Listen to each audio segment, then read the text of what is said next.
টলিউডের জনপ্রিয় অভিনেত্রী শ্রাবন্তী চ্যাটার্জি দুর্দান্ত অভিনয়ের মাধ্যমে দর্শকের হৃদয়ে জায়গা করে নিয়েছেন তিনি। ফলে অভিনয় নিয়ে মাঝে মধ্যেই আলোচনায় এবং শিরোনামে থাকেন তিনি। কিন্তু ক্যারিয়ারের থেকেও অধিকতর ব্যক্তিজীবন নিয়ে আলোচনা ও চর্চায় দেখা যায় তাকে, এমনকি শিরোনামে উঠে আসেন বারবার।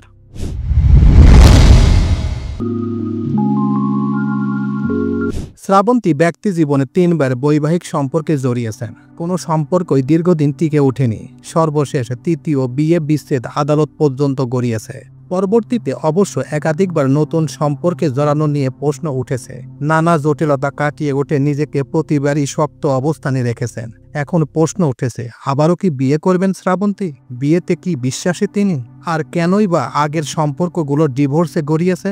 সম্প্রতি এক সাক্ষাৎকারে উল্লেখিত এসব ব্যাপারে খোলামেলা কথা বলেছেন টলিউড তারকা শ্রাবন্তী চট্টোপাধ্যায়। সংবাদ মাধ্যমের প্রতিবেদন অনুযায়ী এই অভিনেত্রী বলেন, আমি এখনও বিয়েতে বিশ্বাস করি, কেননা আমি আমার মা বাবাকেও দেখেছি। আমি মনে করি যারা বিয়ে করেছেন তারা ভালো থাকুন, তাদের যেন একে অপরের প্রতি স্বচ্ছতা বজায় থাকে।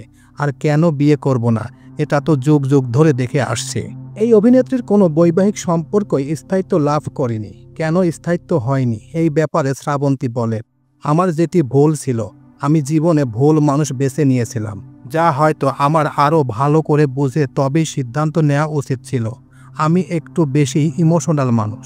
এক্ষেত্রে আমার মনে হয় আবেগে না ভেসে আরও বাস্তবে বুদ্ধি দিয়ে জীবনকে ভেবে দেখা উচিত ছিল। বলবো, নিজের ভালো থাকা বেশি গুরুত্বপূর্ণ, পাশাপাশি নিজের সম্মান যেখানে বজায় থাকবে সেখানেই এগিয়ে যাওয়া উচিত। টলি তারকা আরও বলেন, জীবন একটাই, এই জন্য লোকে কি বলছে না বলেছে তা দেখে সেদিকে যাওয়া ঠিক নয়। নিজের মন যা বলে, যা করলে মনে হয় ভালো হবে সেটিই করা উচিত। কেননা কেউ পরিপূর্ণভাবে কারোর জায়গা অনুভব করতে পারে না। এই জন্য সবার আগে নিজেকে নিজের ভালোবাসা উচিত। প্রসঙ্গত, বয়স 18 হওয়ার আগে নির্মাতা রাজীব কুমার বিশ্বাসকে বিয়ে করেছিলেন শ্রাবন্তী। ওই সংসারে ছেলে ঝিনুক ওরফে অভিমন্যুর জন্ম হয়। এরপর 2016 সালে রাজীবের সঙ্গে বিচ্ছেদ হয় তার। পরে নতুন করে প্রেমে পড়েন অভিনেত্রী। কিষান ব্রিজের সঙ্গে দ্বিতীয় বিয়ে হয়, কিন্তু এ বিয়েও টিকেনি। মাত্র 1 বছর পরই বিচ্ছেদ হয়। তারপর তৃতীয়বার রোশন সিংহকে বিয়ে করেন। অনেকটা চুপিসারে বিয়ে করলেও বছর ঘোরার আগেই সমস্যা দেখা দেয় তাদের। আলাদা থাকতে শুরু করেন তারা।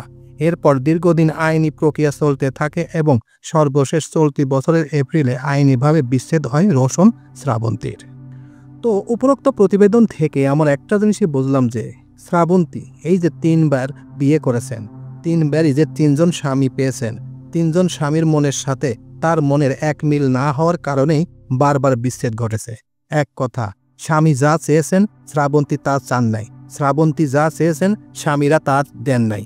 এই কারণে তাদের মনের সাথে মনের মিল না থাকার কারণে বারবার বিচ্ছেদের পথ বেছে নিয়েছেন শ্রাবন্তী চট্টোপাধ্যায়। এটাই তার একান্ত সাক্ষাৎকারে বোঝা গেল।